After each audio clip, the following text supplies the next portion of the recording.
In fact, I go a bit further and say the bottom of the funnel in many respects is the thing you have to optimize first.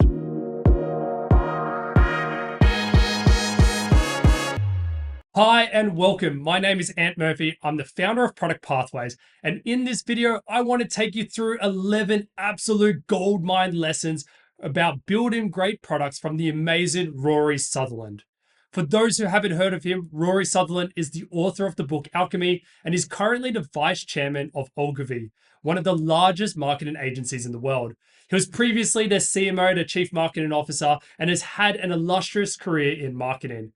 As you'll soon see, he is a frequent guest on conferences, podcasts, and events all over the world where he freely shares his brilliant knowledge and insights with us all.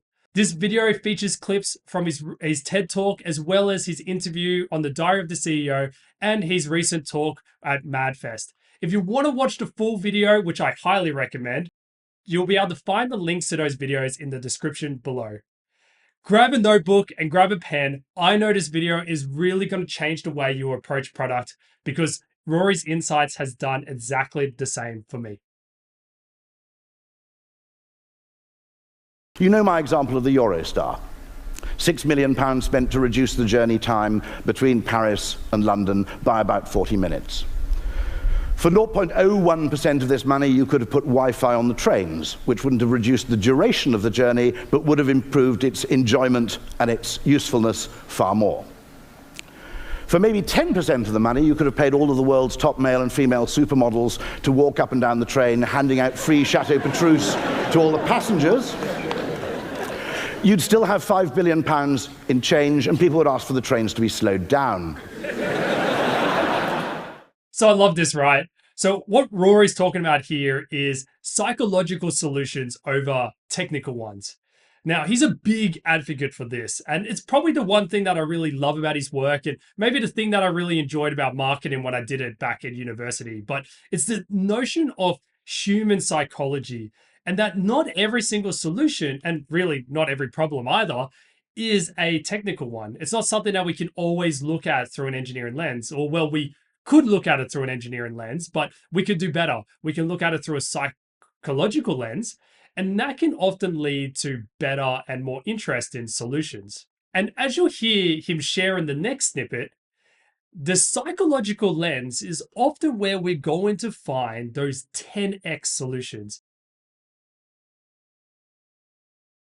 My argument would also be if we're looking for breakthrough 10x moonshot improvements, it's actually much easier to find psychological moonshots than technological moonshots. So to just roll these two lessons together here, the first lesson and that first snippet is all about not only seeing the world through a technical lens. We need to also be able to see things from a psychological and behavioral perspective.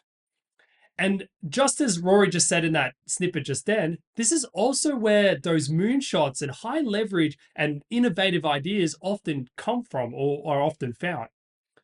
Now, I mentioned just a second ago that I did marketing back in university. So I did I majored in marketing, but I did a business and IT degree. Turned out perfect degree for product management later in my career, but I didn't know about it back then. And one of the things that got me really interested was the human psychology side. And since then, I have not found anything in my career since then that has been higher leverage for me as both a founder and as a product person than learning about consumer behavior, behavioral economics, and human psychology. And those things are all very intertwined together. Rory's got a whole nother thing about, what predates others, economy versus psychology and behavioral economics, but I won't get into that debate. Really, that field is one of the highest leverage fields that I've learned about in terms of building great products. If you want to learn more about it, here's some of my book recommendations around that. I'll just put them up on the screen so you can take a screenshot and go find them. But this is one of the things that I see many founders and product people, and even just organizations like the clients that I work with that they face, often they're looking at problems through the lens of a technical one and not necessarily a psychological one. And this is why research like product discovery is so important. And when we do it, and doing product discovery really well is not just about going out there and talking to your customers and asking them what they want. when people think this or people have that notion of it, this is exactly wrong. And this is the reason why we get those quotes and those sayings, like the one that's often attributed to Henry Ford about, I was to ask people what they wanted, they would have told me a faster horse. And, in a way, that statement is kind of correct because most people you ask will give you a technical answer, not a psychological one. But this isn't the point of research and discovery, and this is not the point of understanding your customers. The goal should be to understand your users deeply enough and to do it at that psychological level. We want to uncover their motivation, their beliefs, their, odd behaviors. What do they do in the day? And this is where the art of user interviews, which I won't go too much into, I wrote a little bit of a guide recently on it. You can find that in the description. But this is where the art of doing that and doing that well becomes so important.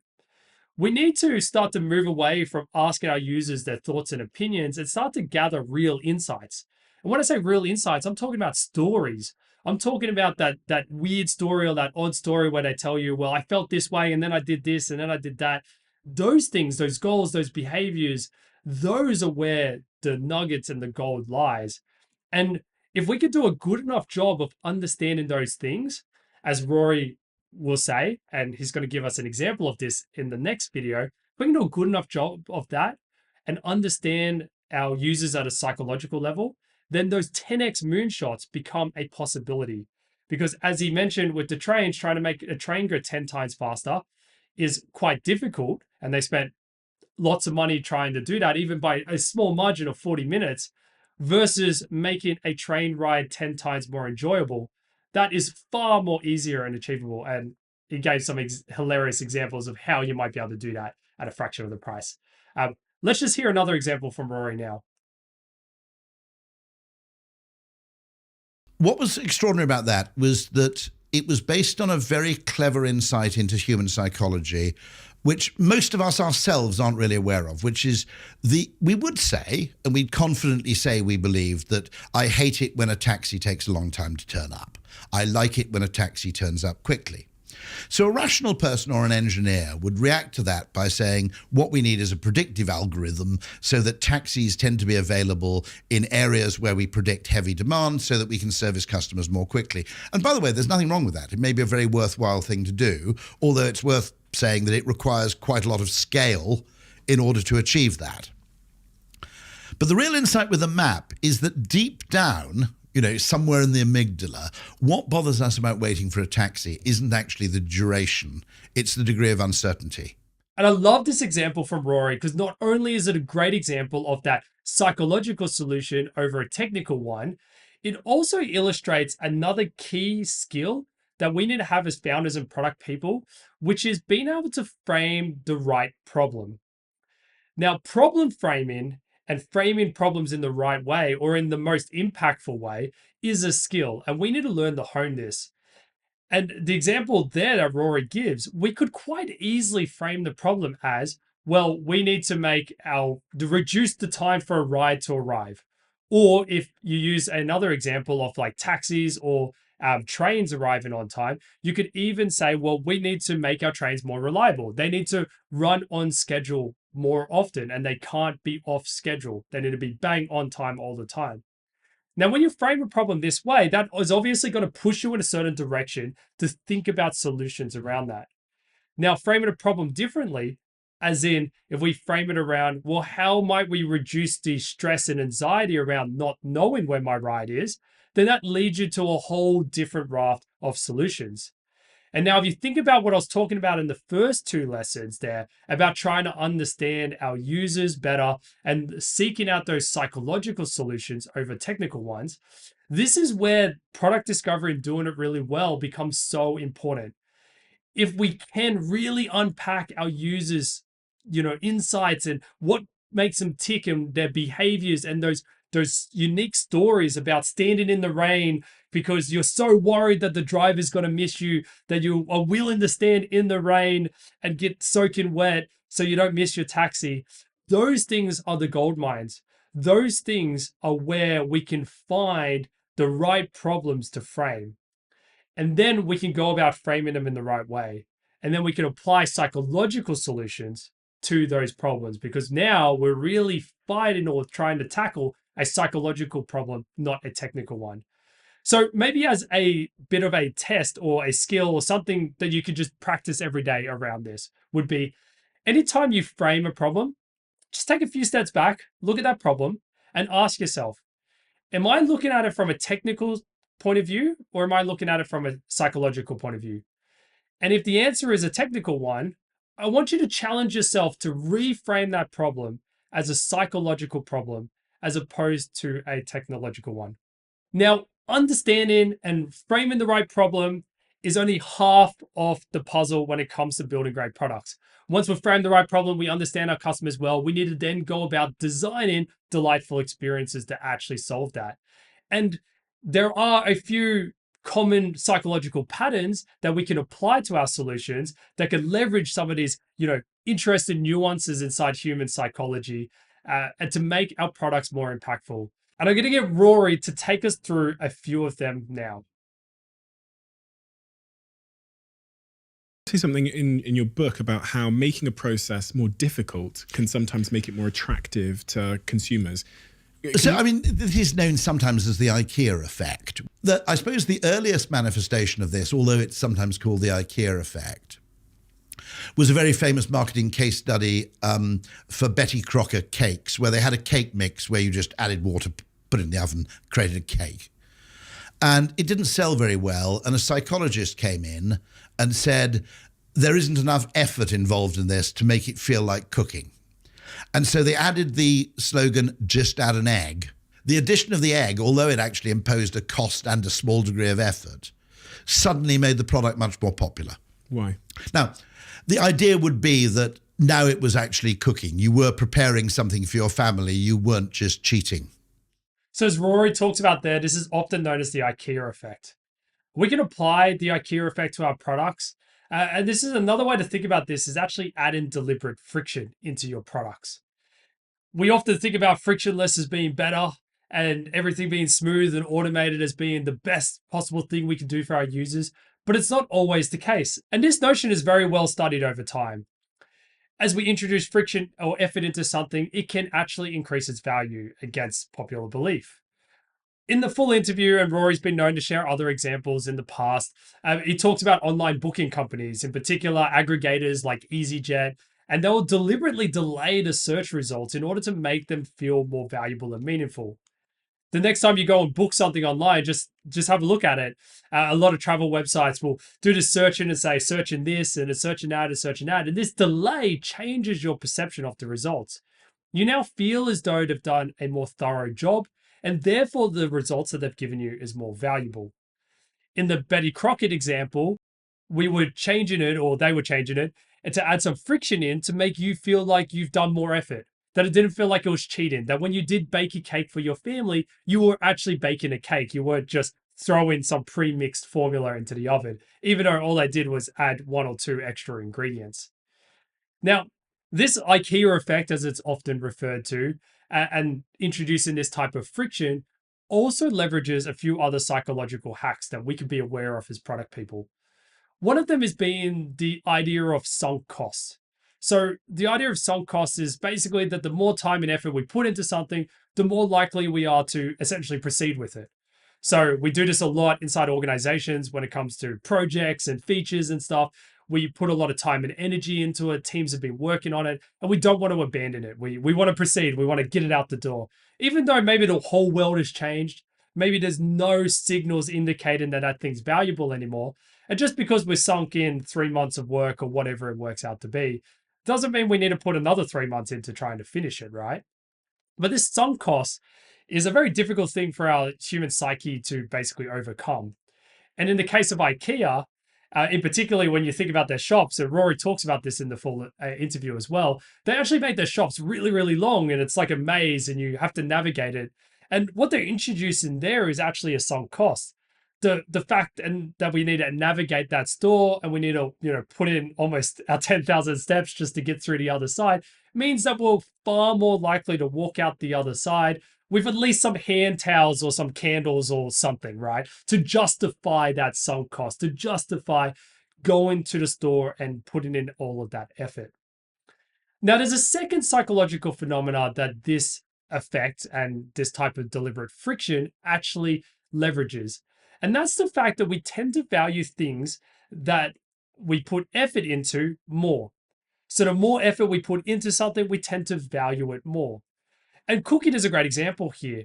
I see the same tactic be used by a lot of other companies. You think about brands like HelloFresh, where they send you a bunch of ingredients, and rather than a pre-cooked meal, they actually give you the instructions on how to actually prepare that meal, and you still need to cook it. It's just basically pre-packaged ingredients. Now, the difference here between those pre-packaged meals is that because I need to actually cook it and I need to put that effort in, I'm far more likely to value that meal and value the result of it and how it tastes than the pre-cooked one. And I think a key lesson we can take away from this is just the fact that frictionless or making things as easy as possible is not always the best strategy. It may seem counterintuitive, but as Rory Sutherland is often the first to remind people, the counterintuitive option might actually be the best. So what does Rory suggest in terms of going about finding those counterintuitive ideas? And he said, the answers to mysteries can often be found in the outlier data that does not seem to fit comfortably within one of the categories he or others have constructed.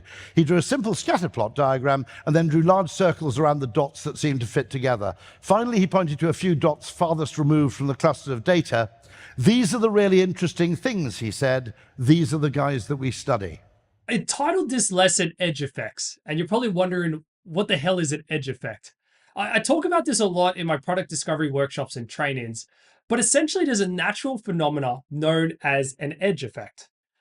An edge effect is where two extreme or different environments meet.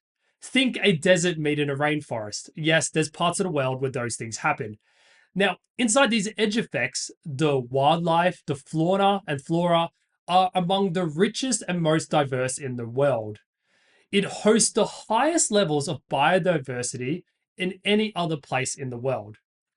And I use this analogy because those outliers and those like weird contradictions that Rory Sutherland is referring to are the edge effects of the product world. When we do any form of research and discovery, we should be paying particular attention to these edge effects, to those outliers. I had a mentor in design thinking and product discovery who was a principal designer. I worked quite heavily with him once for a period of time. And he told me once that in design thinking, when they think about, synthesizing data and, what data to look at, what data to think about, he said that the gold often laid in those points of contention, where you find competing data, where one person happens to say they love something. Meanwhile, there's other people who say that they hate that one thing. This is an edge effect. And as Rory shares in the MAD Festival talk, we shouldn't assume trade-offs here. These edge effects are moments, not to say either or, that we need to pick between one to satisfy, to solve that pain point or to amplify that good for that person. Rather, it's an opportunity to challenge ourselves and to think, and how might we elevate this pain for this person whilst amplifying the good for this person? So a huge lesson that we can draw from this, and what Rory's really trying to help illustrate here, is that we want to look for these edge effects in product work. Too often I see product teams not do that, not focus on the outliers. They synthesize things, they put them all into these neat themes and then the big clusters of what they focus on. And when they do that, they're really missing out on opportunity, as Rory will explore in the next video. And to the bafflement of bee scientists, they notice that it varies hugely, by the way, but let's say 20% of bees ignore the waggle dance. And they seem to just go off at random.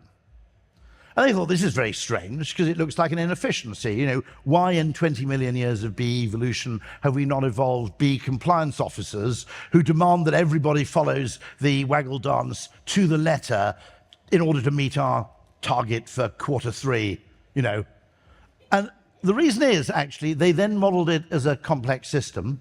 They then become incredibly vulnerable because if their existing sources of pollen, let's say there's a very good field, but some cows break in and eat all the flowers, they don't know where to go. And the second thing is, like the teenagers who stay at home and don't go to parties, they never get lucky. If you don't have the random bees, you never discover anything new. You never suddenly fly over the hill and go, shit, look at all the flowers down here, right? So this brings me on to lesson number 6. And really, there's two modes of product discovery. There's exploring and there's exploit. So I've long used this framing. I've even used it before I started hearing others use this framing, which, by the way, is always great when you hear someone like Rory Sutherland, who you highly admire, frame something the same way that you do. But essentially, we have two different modes of doing things. One of them is all about optimizing what we already have, which is exploit. And the other is about exploring what's possible or what has changed. As Rory talked about there, in beehives, there is typically, and he said that it fluctuates naturally, but around 20% of bees tend to be in this more explore mode, where they don't seem to follow rules. They seem to just go off and find new things. But when they do find new things, they then bring that information back to the hive and they improve the hive as a result of it. Meanwhile, 80% of all the rest of the bees are in that exploit mode. They have found where pollen is and they're exploiting it. They are finding ways to optimize it and make sure everyone heads in the right direction, and we can gather and collect as efficiently and as effectively as possible. And I also love that he hilariously shares that it's very easy to look at those explore bees and just think of them as a waste, that they're wasting time. Look at them just go around and come back empty-handed most of the time. And we can often, as organizations and even as individuals, get very obsessed or too tunnel vision on the exploit, because the exploit stuff is very tangible. When we think about exploit activities, we're talking about things like how might we optimize conversion or increase customer satisfaction or optimize our pricing or, maybe get more daily active users, reducing churn, all that type of stuff. This is all exploit activities because it's about taking what we already have and how do we just make it better. We're dealing with known quantities. We're dealing with known customers, or at least a known customer base or a known ideal customer profile. And we're trying to make that better. We're really trying to optimize for them and optimize what we have.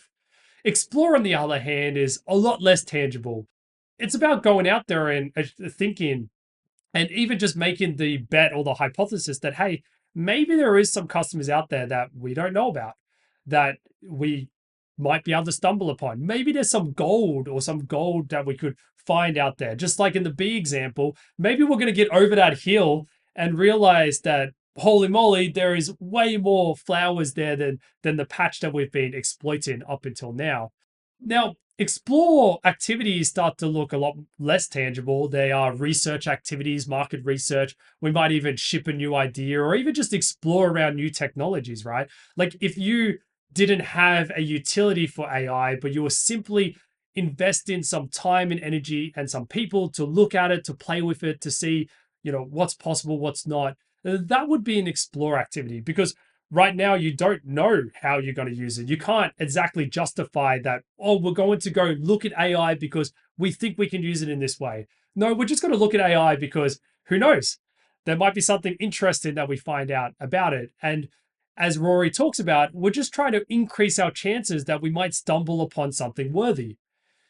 Now, this is an important notion to understand and even apply and implement inside work and inside product development, because we can get too fixated on over-exploiting and we can under-explore. The best example I can think of this is Kodak. Kodak invented the digital camera far before anybody else did, but reports came out of Kodak later that actually showed, or at least pointed to, the fact that Kodak actually actively suppressed digital cameras within their business at the risk of where they actually made their money, which was in film. Kodak was so worried about cannibalizing themselves and the revenue that they made from their core products, which was film, that they actively avoided digital cameras, that they actually suppressed any explore activity that was going on over there. Now, if you compare that to a completely different company, one that is far more successful today, and if you look at Apple, when Apple invented the iPhone for the first time in 2007, the iPod was actually their biggest revenue generating product. In fact, the iPod accounted for over 40% of its total revenue. Now, it would have been easy for Apple to do the same thing that Kodak did. It would have been easy for them to suppress that and to not look into the phone industry and just say, hey, let's just keep exploiting what we have. We have We have iPods. We're good at this. Let's just keep making better iPods. It's 40% of our revenue already. It could be 50, 60. Let's just keep growing that. But instead, Apple constantly devotes some of their time and effort and energy into explore activities. And they were planning for the future and not for just exploiting what we have today. And as Rory talks about in that talk, he says that exploiting and only focusing on exploit, you're probably going to do fine in the short term. And you probably will also do fine in the medium term. But where you're really going to fall down is in that long term. And Kodak is a great example of it. Blockbuster is another great example of it. They did well to overexploit and to grow themselves in the short to midterm, but they failed to see that next horizon that was coming around the curve and to set themselves up for that future success in the long term. So we need to find a balance here. We need to find a balance between explore activities and exploit activities.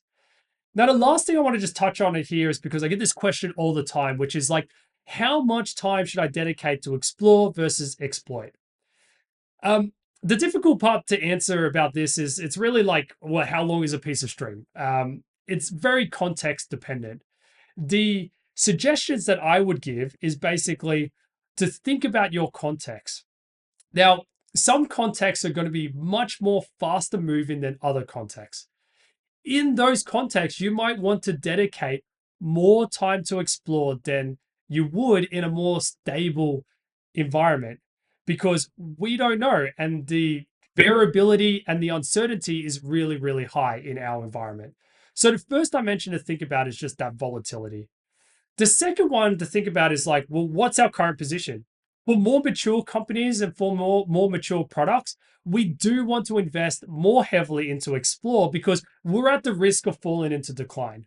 We want to explore so we can find that next growth curve, so we can move and ride that next wave.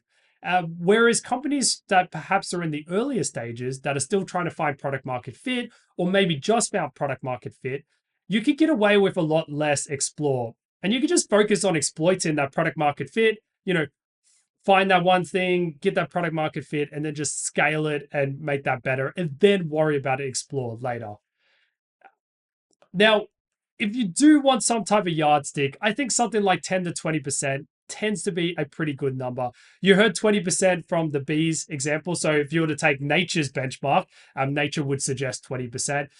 There's a lot of other studies out there and stuff that look at a minimum of 10%. So I think if you're playing above 10%, you're probably in a good space. But I think the most important thing to take away from this is that don't let that be zero, right? Dedicate some time and energy to explore. Don't just over optimize. In other words, you imagine possible scenarios. It's very similar to reasoning backwards. Look, there's this corpse on the floor, okay? What will happen next is reasoning forwards. Well, if we don't do anything, there's going to be an unpleasant smell in the room, okay? That's reasoning forwards. Reasoning backwards is what could the possible preconditions be that led to this state of affairs? And yet no one ever makes this point that really robust, rigorous decision-making must involve a degree of mental experimentation. So I love this idea from Rory Sutherland, the idea to reason backwards, not forwards. What he touches on here is not only a critical aspect of decision-making, but I'd argue a core component of great strategy as well. There's always an element of imagination when it comes to strategy. So hear me out for a moment, right? Because you're probably thinking imagination, what the hell are you going on about? If strategy was simply taking in all of the inputs, all of the data, crunching it, and coming out with the best possible way forward, then it wouldn't be so difficult. But that's not the case. In fact, we work in a complex system and there is a lot of variability, and therefore it's not something that we can really just reduce to be a simple analytical and sequential activity. Instead, strategy involves a level of creativity. It involves projecting backwards, not just forwards. Because when we try to project into the future is inherently uncertain. We need to make a whole bunch of assumptions and place bets on essentially what I would call strategic narratives in order to create that cohesive strategy. And what Rory is advocated for here is to build those narratives around reasoning backwards. See, reasoning forward assumes we know what's going to happen in the future. However, reasoning backwards is about creating a narrative about what caused the current state to be true, and then to use that narrative to make decisions on. As Rory Sutherland quotes in the talk, another great person who's had a huge influence on me, who is Charlie Munger. Charlie Munger would call this a mental lattice work in order to hang your ideas from. And now this is one of the reasons why in my product strategy template, which I'll also add a link in the description down below that you can grab, but you can get it for free on Product Pathways, as well as a product strategy course that is either coming soon or already out, depending on when you watch this video. But in my product strategy template, it starts with 3 key sections. And these sections are all based on reflection, and it's all designed to work backwards. Funny, because I actually created this template doing so before I even heard Rory talk about this notion of working backwards over working forwards. But it's created on the same notion. It's created on the fact that we need to build this narrative around, and this mental lattice work, as Charlie Munger would call it, in order to hang our ideas from. So what does this look like? Well, in the product strategy template, I break this down into 3 key components. It is the state of the market, the state of the business, and the state of the product. Now, these 3 sections is all meant to be reflective. It's not meant to be projected forwards. It's meant to be for you to reflect on, well, what is the state of the market? And what are those events that have led to the current state in the market? And what are the dynamics that are happening today? Equally, to do the same thing for our business and to do the same thing for our product. Now, if we do this well, we will be reasoning backwards and we'll be building these narratives.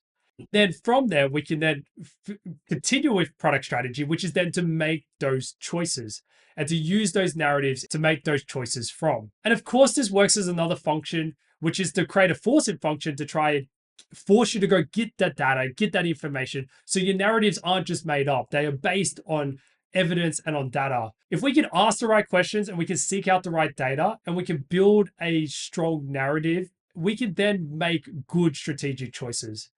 And this is what Rory Sutherland is talking about here, and is really talking about when he talks about reasoning backwards and why great decision making involves a level of imagination. So it's actually worth trying the tool and the framing that he offers here in the talk. So rather than saying the data is X and therefore we need to do Y, try flipping it and instead think, what would have to be true if the data was X?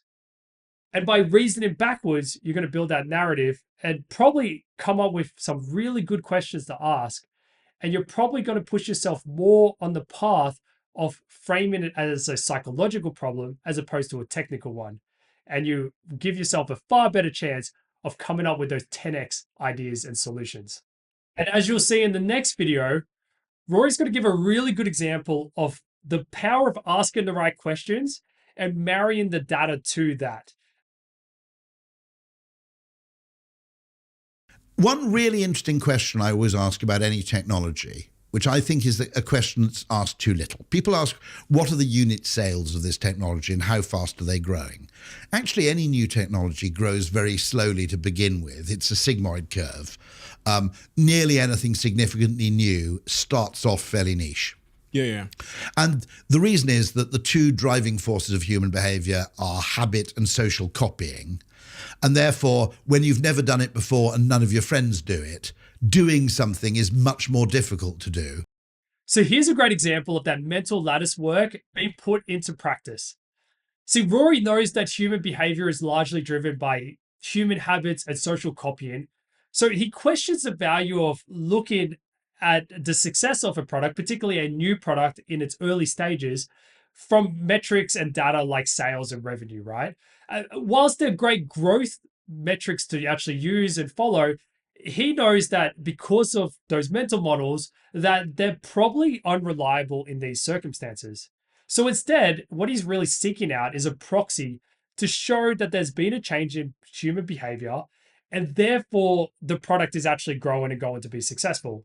And in this case, he suggests using repeat purchase as that proxy metric. Now, he talked about 2 key mental models, which I think is worthwhile unpacking here and add into your mental lattice work repertoire, right?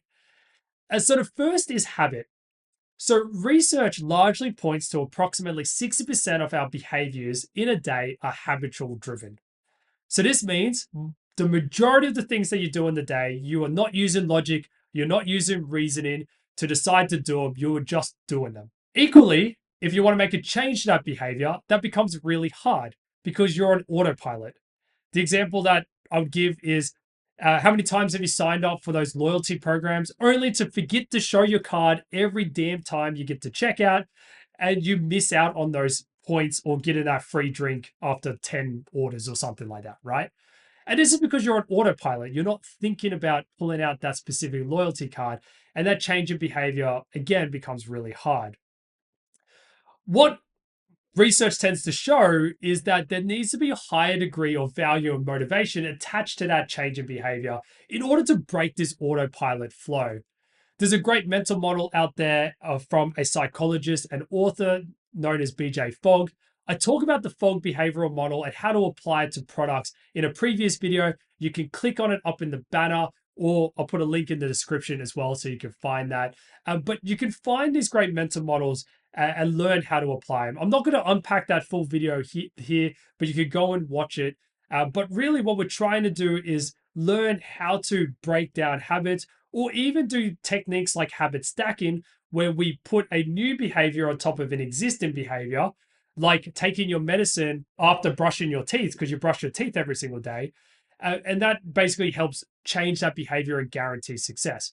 So we need to be mindful that habits drive a large portion of our behaviors during the day and our users' behavior. And we need to learn more about habits and how to basically habit stack and do little habit hacking, like the BJ Fogg behavioral model, and to be able to leverage those things to help create better chances of changing user behavior.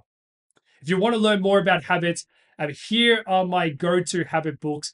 Because when I learned about this and I learned about how important habits was in terms of human behavior and user behavior and our products and using it, I kind of went on a bit of a habit rampage, and I've got probably a dozen habit books down in my bookshelf downstairs now. But these are the top ones that I would highly recommend.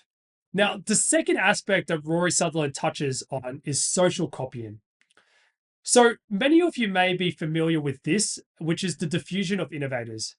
This is a great tool to explain how adoption happens. And this is really the thing that Rory's talking about here when it comes to social copying. So essentially, the diffusion of innovators breaks down behaviors and adoption behaviors into these categories. We essentially have innovators and early adopters, who are people who are, really likely to jump on the bandwagon on new things. They are people who, if they could afford it, they would have bought electric cars, back in 2010 and stuff, when Tesla was only just starting out. And there would have been people who would have, jumped on the crypto chain a while ago, and they're all probably rich today because they bought Bitcoin when it was $1, and yeah, they're rich and retired. Now, you can then categorize the rest of society into the early and late majority. So we got the majority of people here, which account for over 60% of people. And we got the laggards.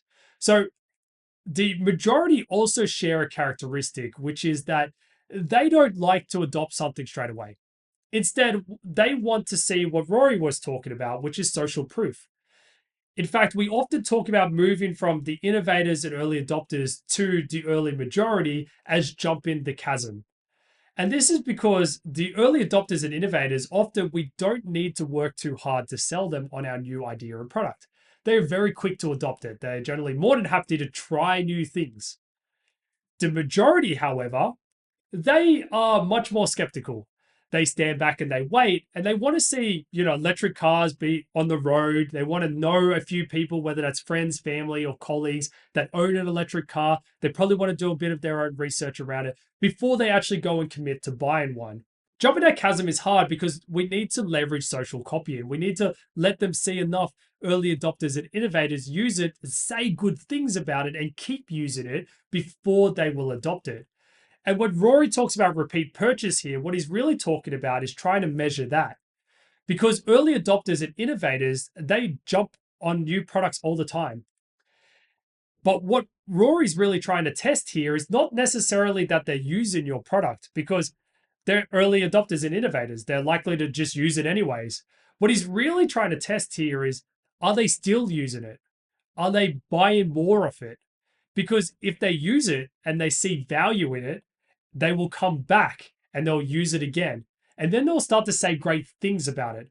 And this is how it basically moves into that sigmoid curve, as he talked about, and we actually break into the early adopters and we jump that chasm. This is also the reason why when you do introduce something new to the market, it is so important to focus on the bottom of the funnel first. In fact, I go a bit further and say the bottom of the funnel in many respects is the thing you have to optimize first.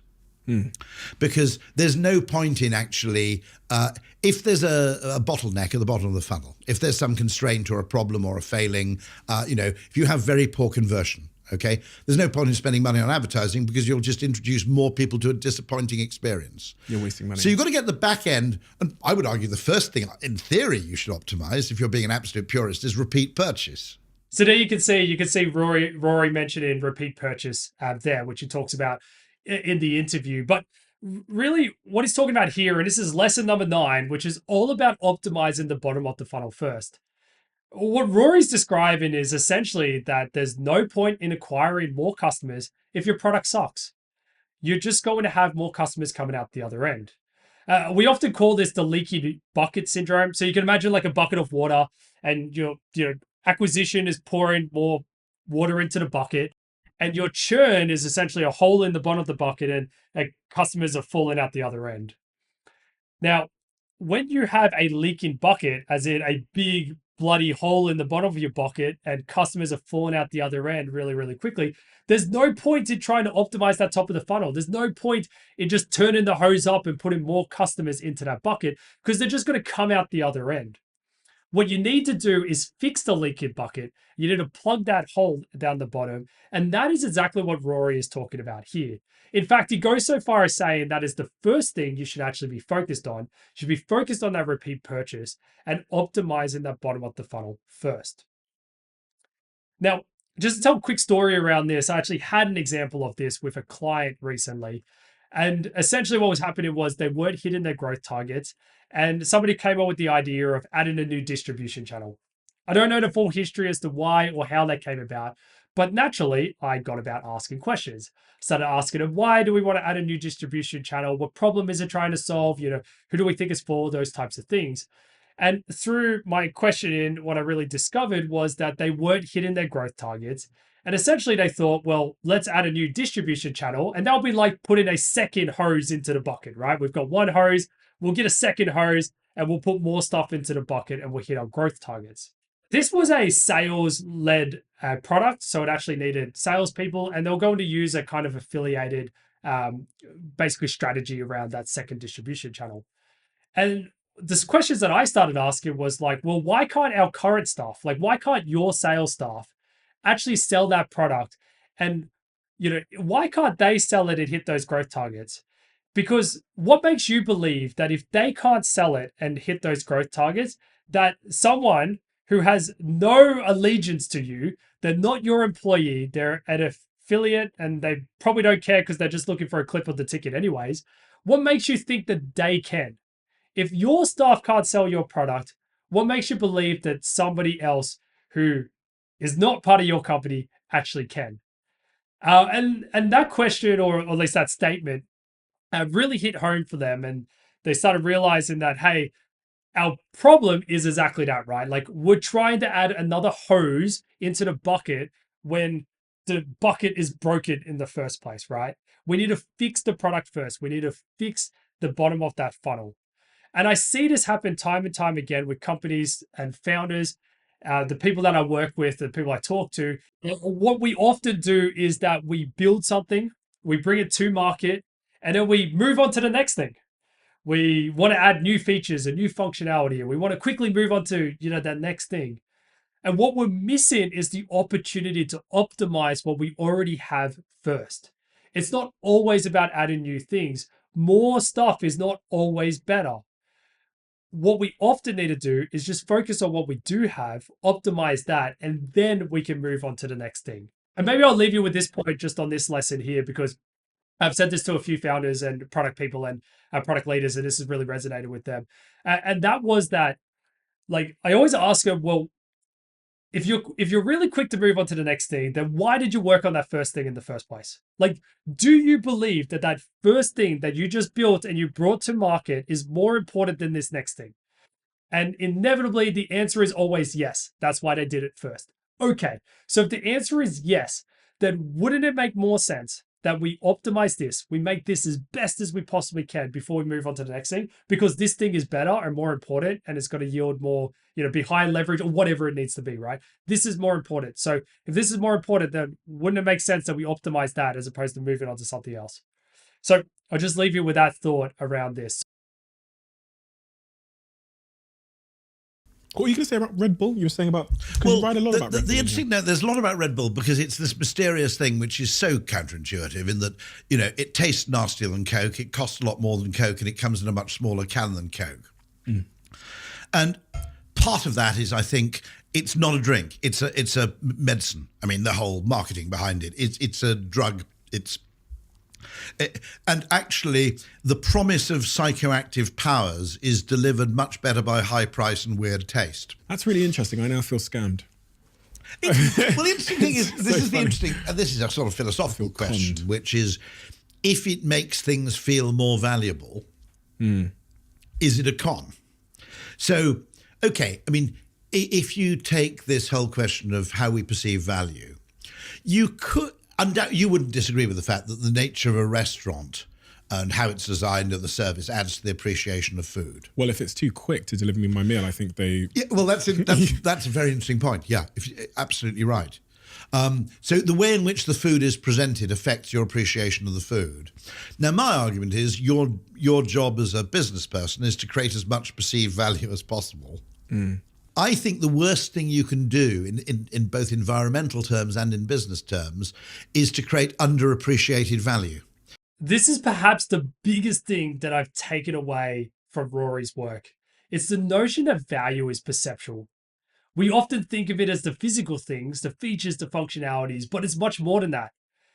Value around something is all the intangible things as well as all the tangible things. The two things need to work together. And you can always tell when a brand understands this or not by how much they talk about all those tangible things. You see all kinds of websites that they have basically comparison tables comparing themselves and all the features and functionalities that you get to other people, or even just the features and functionality. I use this slide a lot in my training and coaching. I use it to talk about the difference between physical differentiation and product positioning and perceptual things. But I think it also does a good job of illustrating the difference between that physical value versus perceptual value, right? Toyota, you can go onto Toyota's website. When you look at a car, it will tell you a lot of the different features and things about the car. Tell you its horsepower, tell you like the engines, it'll tell you the wheelbase, all this other technical data. Go to Ferrari's website and they'll have a video about how the car makes you feel. There'll be very little numbers and data and features and functionalities, and it'll be much more rich in videos and pictures. And that's because people don't buy a Ferrari because or choose not to buy a Ferrari because it doesn't have cup holders or as many airbags or features and functionality as a Toyota. In fact, people love to make jokes like that. Like, you can get wireless charging in a $20,000 car, but $200,000 car you can't. But that doesn't make any difference to Ferrari sales. Having a wireless charger or not doesn't. It's because people buy it because of that perceptual value side. And whilst many people may look at product positioning and perception like luxury goods, think of like a Louis Vuitton handbag versus, something else, like a handbag you can buy from Kmart. Now, whilst many people would see this as some type of con, I see it as far from it. Or at least Rory has really helped me, or the people like Rory Sutherland and their work has really helped me reshape the way that I think about value and I approach product and business. Now, as he said in that video, our job as business people is to maximize the value that we give to someone. Now, people buy those brands because they get more value from it. This value, however, is intangible. The bag can be exactly the same as somebody else's bag or another bag's brand, but because somebody assigns 10 times the amount of value to it because of some perceptual value, that doesn't make that bag the same in terms of value. It is 10 times more value. And I think this really hit home for me because, when Rory talks about our job is maximizing value to our customers, then and the fact that the worst thing we could do is really build something amazing that goes underappreciated, I really take a different perspective on these things. You could say that it's a con, or you could say that Louis Vuitton is doing a really good job of maximizing the value. They haven't had to add anything extra special than, a bunch of other handbags, but they've managed to make it via perception, branding, marketing, all those other things 10 times more valuable. And if they didn't do that, the bag would then go underappreciated. And I think this really hits home for me. Now, it's totally up to you if you want to subscribe to that mentality. But one thing that I do talk about in my training and workshops and coaching that I do with founders and product people is I always tell them that this perceptual side of the fence and product positioning is such a high leverage activity. You can make something better by just changing the perception of it. And changing the perception of it, as we've explored in this whole entire video, and something that Rory is such a big advocate of, is those psychological moonshots. There are ways that we can find 10x more value out of things through human psychology and not necessarily build in a whole bunch of new features and functions and trying to actually manufacture it in a factory. It's very easy to measure the extent to which something has an effect on sales, but the effect to which something has an effect on price elasticity and the extent to which you can command a premium, because it's a great brand, is harder to measure because you don't have the counterfactual. When you sell something, the counterfactual is that you assume that you wouldn't have sold it otherwise. But if you sell something for a high price, you can't in fact determine that without your advertising you wouldn't have sold it for that premium price. So it's to some extent this quest for perfect measurement to reduce marketing to a kind of Newtonian physics is a bit of a false god. Now, this might be a controversial thing to leave it on because I think as a product world, we have fallen into the exact same trap that Rory Sutherland is describing there around marketing. I think the same thing applies. We've reduced a lot of it down to metrics and everything that's quantifiable and immediately measurable. But not everything is that straightforward and that easy to measure. I truly believe there are some things that we need to do, like explore activities, right? Like we talked about explore. I think branding, marketing, and those types of things as well are things that fall into this category. There are things that we need to do, or we should do, I should say, that we won't be able to immediately quantify the benefits and the results of it straight away. It could take decades in order to see the results and benefits for it. And we may never see the benefits for it. But we need to walk into that activity with the belief that it is worth doing. I think like building a brand is a huge example of that. You're not going to immediately see the benefits of the brand. You may never see the benefits of the brand, but you've got to believe that building a positive brand and a strong brand where you can do things like people become less price sensitive, people become more forgiving, you can command a premium, those types of things, is a worthwhile endeavor. You just got to believe it, and you've just got to invest into it and do it. Just like explore, you just got to believe that, one day we're going to do explore and it's going to yield, benefit, and it's going to pay off the 20 other times we did some explore activities and we came back empty handed. Just like those 20% of bees, right? We just need to believe that it's worthwhile doing. And I think we can fall into this trap as founders, as product people, where we want everything to be immediately quantifiable and justifiable beforehand. And you've probably heard about this notion around to move away from being data-driven to be data-informed. And this is essentially, at least for me, how I view this. Data-driven would be reducing everything to be immediately quantifiable, immediately, evidence-based, that we can prove it straight away. And we don't do any work until we can do that. And, I love that rigor. So don't get me wrong. I love a good level of rigor. I love being really able to challenge ideas and to back it by evidence. But there are just times where we won't be able to do that. And there's times where we're just going to have to try something. We're going to have to believe in it. And we're going to have to measure the benefits and the results of it afterwards. You can't reduce building great products to spreadsheet formulas and dashboards. At the end of the day, building products means building stuff for people. And humans, to a degree, are irrational, and we need to deal with the human psyche. We are unpredictable, we're irrational, we are emotional, and no two people are the same. And building products involves dealing with that. And we've just got to remember that sometimes. We're not dealing with robots that we could put into spreadsheets and AI can crunch the numbers and tell us what features to build. If we do end up in a world like that one day, I'd love to see it. But until then, it's not going to happen. And I think something that Rory Sutherland talks about a lot, and hopefully you could draw away from this whole video and some of the nuggets in here, is that sometimes the illogical option is the best option. We're not always going to have that perfect data and information. We might have some data and some input, and we will need to be comfortable with the notion that we don't have a perfect picture. We just have some data and some input. But based on that data, we can use some imagination, we can have conviction, we can believe in something, and we can pursue doing it because we believe we should do it.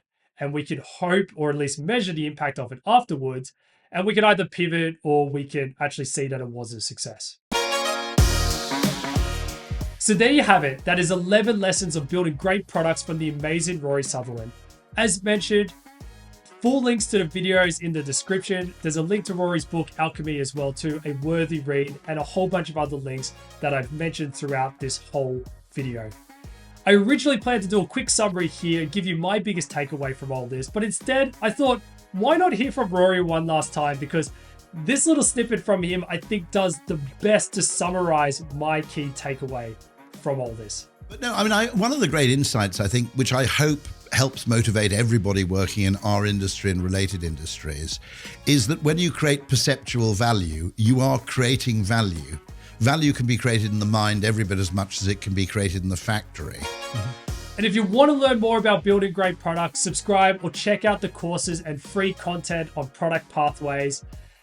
Thanks for watching and all the support. A little bit of a different one for me. This is, again, another one of those things that I can't immediately measure before, but I thought, well, I'll believe in it, I'll give it a go, and we'll see how it goes and the results. So if you do like it and you do love it, let me know and I'll build more like this, but a bit of an experiment for me as well.